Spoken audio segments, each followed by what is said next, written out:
За нэгдүгüүрт нь бол төр өөрөө энэ вакциныхаа асуудлыг мэдлэлтэй авъя гэж байгаа бол маш зөв. Одоо энэ хуулийн тэгээ орлоо гэж би ойлгож байна. Тэгэхгүй хувийн компаниудаар хийлэгдэх явдал бол маш с ิ жигтэй. Энэ зориуд арч үүсгээд тэгээд нөгөө вакцины нийлүүлэхийн тулд хийдэг байж магадгүй. За энийг бол би дэмжиж байгаа. Хоёрдугаарт нь нэг улсаас авна гэдэг бас зөв шүү. Газараас авна гэдэг бол тэдний хоорондын асуудал болдго юм байл бас. Өнгөрсөн хугацаанд бол Интекс жишээ нь авал Оросоос авал ингээл байж байгаа. За хоёр дахь нь тэр. Гурав дахь зүйл бол энийг мэдээлдэг өвчний мэдээллийг ингээл хэвлэлээр ингээд цацчих юм ба штэ. Ингээд төвшингийн хотод шүлхий гарлаа гэл.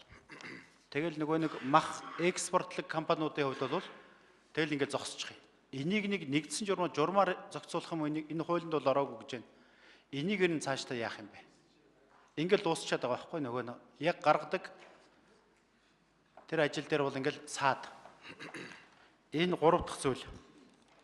За дөрөв дэх миний хэлэх гэж байгаа зүйл бол энэ 18 оны 1 сарын 1-ээс эхлээд манайх Орос руу ямар нэгэн одоо энэ мал махан бүтээгдэхүүн, ноос, ноолуур, арь ширэн бүтээгдэхүүн гаргахад бол Оросын талтай ярих асуудал байхгүй болчиход байгаа юм байна шүү.